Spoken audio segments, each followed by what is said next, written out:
¿Qué tal? Saludo a todos, bienvenidos a un nuevo episodio de la Perspectiva 2023, esta vez dedicada a dos divisiones, la división de los plumas en las 126 libras y la división de las 130 libras, los superplumas, porque en esta oportunidad van a empezar el 2023 totalmente enredados y entreverados a raíz de los títulos vacantes que quedaron vacantes luego de que dejara la categoría Shakur Stevenson. Por ese lado entonces vamos a tener novedades importantes, pero hay también novedades importantes que a raíz de eso van a surgir en las 126 libras e inclusive con repercusión en las 135 libras, como veremos en este video. De eso se trata entonces la temática de hoy. ¿Qué pasa en las 126 libras? ¿Qué pasa en las 130 libras en este 2023 a punto de comenzar? Esa es la temática de nuestro nuevo video sin filtro.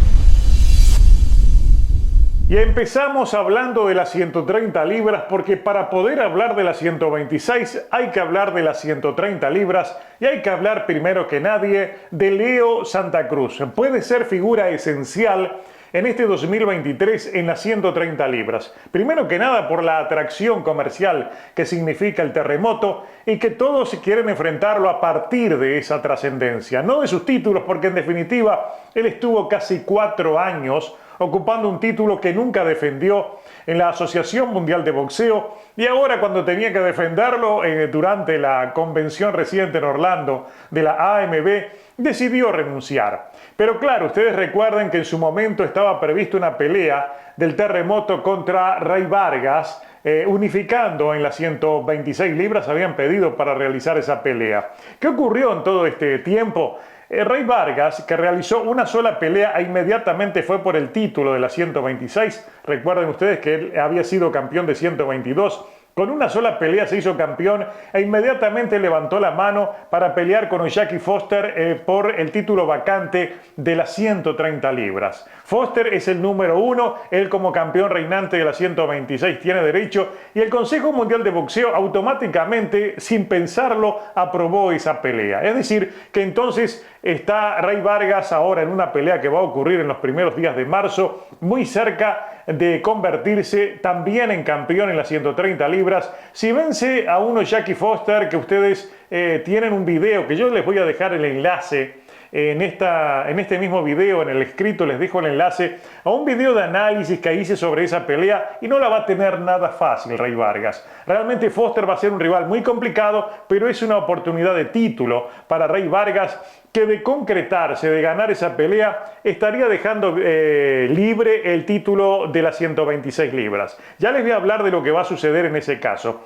Pero al mismo tiempo, hubo una novedad importante en la Organización Mundial de Boxeo, donde también está subiendo el vaquero Navarrete a enfrentar a Liam Wilson, una pelea que será el 3 de febrero en Phoenix, Arizona, y donde estará en disputa el título que también dejó vacante Shakur Stevenson y lo tenían que disputar en principio el vaquero Navarrete y Oscar Valdés. Ocurre de que hubo una lesión denunciada por el equipo de Valdés, se bajó de esa pelea, entonces asuma de inmediato a Liam Wilson como el rival mandatorio del vaquero Navarrete, que de esa manera podría, en caso de vencer, algo que se supone va a suceder porque es el gran favorito, el vaquero se estaría transformando en campeón de las 130 libras y después se enfrentaría a Oscar Valdés. Por eso los puse yo dentro de una misma línea. Todos están allí enredados en lo que suceda con los títulos que dejó vacante Shakur Stevenson y obviamente el que deja vacante en las 126 libras el terremoto, me refiero a Leo Santa Cruz, que ahora va a estar libre para enfrentar a Rey Vargas en caso él venza a Jackie Foster. Si el que gana es Foster, no importa, él va a ir contra Leo Santa Cruz. Es decir, lo que viene ahora para Leo Santa Cruz es una pelea de título en algún momento del 2023. Es decir, que después de mucho tiempo sin pelear, va directo a una pelea de título, pero es uno de los activos más importantes, es uno de los púgiles que despierta mayor atracción entre toda la fanaticada mexicana, tanto de México como de los Estados Unidos, y obviamente PBC tiene mucho interés en que esté realizando peleas de ese tipo, si es posible también en un pague por ver. O sea, Rey Vargas, si vence a Foster, va inmediatamente a ese clásico mexicano contra Leo Santa Cruz. Por ese lado tendríamos ya cuál es el panorama a nivel del Consejo Mundial de Boxeo. ¿Qué pasa con las 126 libras del Consejo Mundial de Boxeo? No hay manera que se meta nadie, porque ya también en la última convención de noviembre, el equipo de Stephen Fulton, que es doble campeón en las 122 libras, levantó la mano para pelear por el cetro vacante de esa división. ¿Qué ocurre? Va a enfrentar en una revancha a Brandon Figueroa. Recuerden que en las 122 libras había vencido Stephen Fulton a Brandon Figueroa en una muy linda pelea. Ahora van a tener una revancha, pero en 126, y por el título vacante de las... No vacante, sino, perdón, título interino de la 126, que puede dejar de ser interino en la medida de que Rey Vargas venza o Jackie Foster. Esa pelea entre Brandon Figueroa y Stephen Fulton tiene consecuencias automáticas en la OMB. ¿Por cuál razón? Porque en la Organización Mundial de Boxeo es un hecho que el título va a quedar vacante. Me refiero al cetro de las 126 libras que hoy tiene el vaquero Navarrete. Él va a vencer a Liam Wilson, va a ser campeón y va a renunciar a ese cetro. Al quedar el título vacante, tenemos tres candidatos inmediatos a pelear por el mismo. El número uno, que es Isaac Dobo, el africano, que está liderando la clasificación. El número dos, que es Brandon Figueroa. Y el número 3, que es el cubano Robeisy Ramírez. Brandon Figueroa ya tiene un compromiso en el Consejo Mundial de Boxeo contra Stephen Fulton, hay que descartarlo. Entonces es un hecho que Isaac Dobo y Robeisy Ramírez van a disputar ese título. Es la gran oportunidad, es la puerta, la única puerta que tiene Robeisy Ramírez en una división donde es difícil conseguir peleas importantes debido precisamente al poder y la fuerza de cada una de las organizaciones. Entonces él va, digamos, Robeisy va a ser empujado por Top Rank, porque aquí se está dando también aquello de lo más tóxico que hoy tienen las peleas de título en esas divisiones, y es el hecho de que cada una de las promotoras tratan de que los títulos queden dentro de su línea de peleadores para que sigan peleándolos entre los de cada establo. En el caso de Top Rank, vean ustedes que Robeisy pertenece a Top Rank. El campeón actual, el vaquero Navarrete, pertenece a Top Rank, y Oscar Valdés en 130 también pertenece a esa empresa. Es decir, van a tratar de que el vaquero venza a Liam William y después dispute la primera defensa contra Oscar Valdés, o le ponen una pelea entre medio de acuerdo a cómo se encuentre Valdés en condiciones de ir por esa pelea, pero van a tratar de mantenerlo por mucho tiempo, que era un título de Top Rank porque lo tenía Shakur Stevenson. Al bajar a la 126, obviamente van a tratar de todas las formas posibles de empujar, de presionar y hacer valer su influencia para que sea Robeisy, no otro, el que enfrente a Isaac Dobo. Ya lo pongo como favorito para vencerlo. Yo creo que el Robeisy actual tiene enormes condiciones para llevarse esa pelea y transformarse entonces en nuevo campeón de las 126 libras, y sería también otro activo importante y en ascenso evidentemente de Top Rank. Eso por el lado de la OMB. En el Consejo Mundial de Boxeo ya sabemos la línea sucesoria es toda de PBC. Está Stephen Fulton, está Brandon Figueroa, son de PBC. Después viene Rey Vargas en la 130, que es de PBC, y ahí está para enfrentarlo en caso de que venza Foster, también pertenece a PBC. Digamos, la oveja de otro plantel en ese caso sería Foster, que pertenece a otra empresa, creo que es Probellum, pero evidentemente va a ir Rey Vargas como favorito, una pelea muy difícil, pero de todas maneras ese es el panorama a nivel de esos organismos. En el caso de la Asociación Mundial de Boxeo, la cosa parece decidida en 126 libras. Al abandonar Leo Santa Cruz, el campeón ya queda instalado como campeón único, me refiero al campeón regular. Ahora seguramente va a ser designado como supercampeón, me refiero al británico Leigh Wood, y sabemos que hay una gestión en camino para que Leigh Wood enfrente por ese título a Josh Warrington, de acuerdo a declaraciones de Eddie Hearn. El sucio Josh Warrington, el rey del récord de golpes ilegales y prohibidos, estaría entonces enfrentando a Leigh Wood en una pelea donde va a haber mucho dinero en juego, hay mucha mala sangre y los británicos les va a encantar verla, por eso va a haber mucho dinero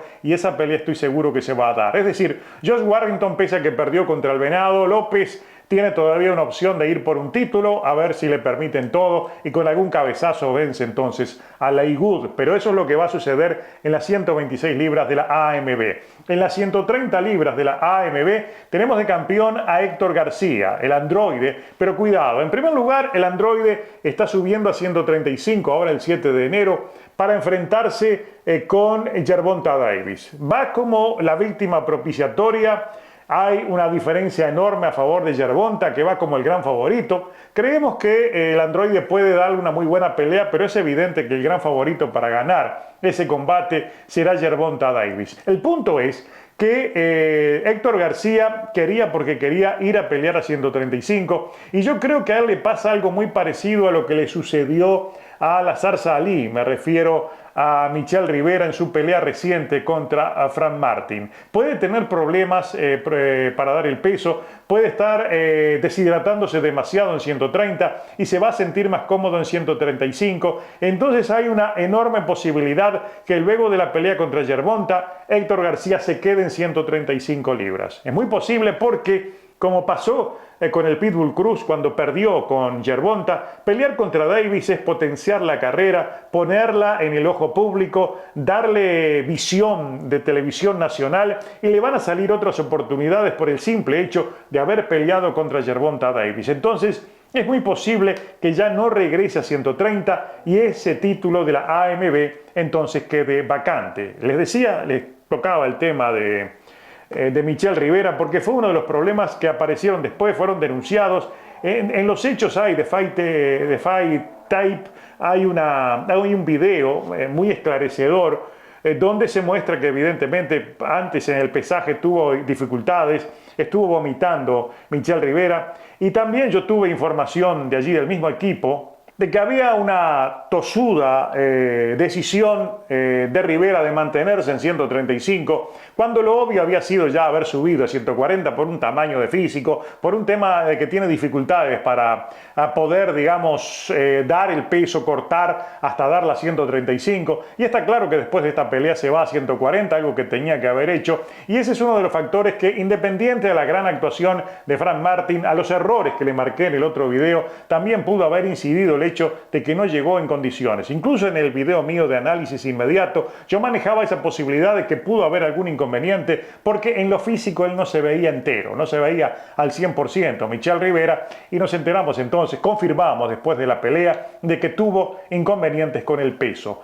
Eso puede ocurrir también con Héctor García, entonces ustedes no duden de que el cetro en las 130 libras quede libre y a nivel de la Asociación Mundial de Boxeo, y se dé entonces una carrera para tratar de pelear por ese cetro. Ahora, con respecto a la Federación Internacional de Boxeo, tenemos una muy buena cantidad de boxeadores en 126 libras, pero no en 130. En las 130 libras en la FIB, el campeón es Rakhimov, ustedes lo recordarán, fue aquel que había enfrentado a Jojo Díaz en una pelea que terminó en empate. Es su único empate, después tiene un muy buen récord, tiene 17 peleas ganadas, 14 por nocaut, ninguna perdida, pero tiene un empate que fue precisamente contra Jojo Díaz. No hay en lo inmediato un rival mandatorio de la FIB, no hay en la 130 tampoco un 1 y un 2, es decir, no hay clasificados que puedan enfrentarlo, entonces no se sabe lo que va a pasar en 130 libras con la Federación Internacional de Boxeo, y un campeón que seguramente va a tener algún compromiso contra algún asiático o algún rival de allí europeo. Ahora, en las 126 libras de la FIB sí hay muchas novedades, porque tenemos la gran posibilidad de que se pueda dar una muy buena pelea de título, tomando en cuenta de que en los primeros lugares de la FIB está Kiko Martínez, después está Mauricio el Bronco Lara, y después el que está es Robeisy Ramírez. Robeisy, ya ustedes saben que tiene todas las opciones para ser campeón de la Organización Mundial de Boxeo, y muy temprano, quizás en el primer semestre del 2023. Y por el lado de la Federación Internacional de Boxeo, no sabemos si le van a ordenar una pelea inmediata. Si le ordenan una pelea inmediata, puede ser contra Kiko Martínez o puede ser con el Bronco Lara. ¿Por qué le digo que puede ser con uno de los dos? Porque en el caso de Kiko Martínez, ya disputó una mandatoria contra Josh Warrington y la perdió.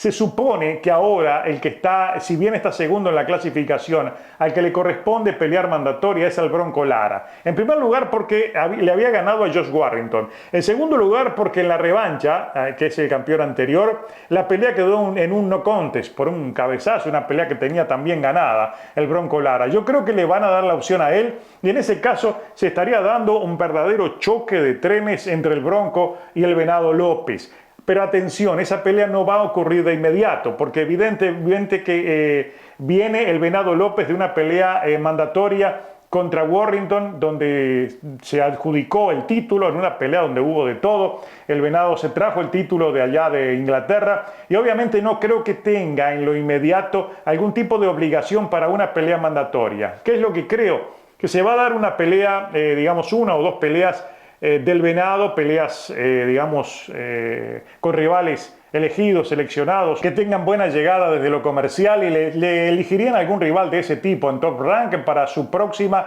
y siguiente pelea. Entonces, la pelea mandatoria de la FIB contra el Bronco Lara o contra Kiko Martínez sería después de la mitad del año, pero todo va a caer dentro del 2023 y está claro entonces que vamos a tener un año de lujo viendo al Venado pelear 2 o 3 veces y en una de esas veces viéndolo pelear contra el Bronco Lara. Repito, yo imagino un verdadero choque de trenes. Si me preguntan para qué lado me voy, yo creo que es un 50-50, pero con mayores opciones para el Bronco por los problemas defensivos que le vi al Venado López contra Josh Warrington. Pero son cosas que hay que analizar a fondo. En lo inmediato, así de cabeza, yendo rápido a una impresión que me provocan los dos, creo que el Bronco llega con una nariz de ventaja en las posibilidades de victoria a una pelea que va a ser realmente un peleón y que ojalá que se dé en este 2023, porque esa es una de las grandes expectativas que tenemos. Y tenemos mucha expectativa también en que Robaisi sea campeón, porque se necesita que sea campeón para que tenga aquellos desafíos en los que uno quiere ver a un púgil que realmente tiene enormes condiciones y que obviamente las va a potenciar desde una postura de campeón que evidentemente le va a dar más exposición pública y va a llegar a todos los públicos del boxeo en general. Por eso, las 126 y las 130 libras, imaginando que también vamos a tener ese choque entre el Vaquero Navarrete y Oscar Valdés, y además de ese otro súper choque de trenes entre Rey Vargas, el posible choque de trenes entre Rey Vargas y Leo Santa Cruz, son dos divisiones que prometen mucho y que se pueden convertir en este 2023, ojalá que así sea, en la verdadera joya de la corona.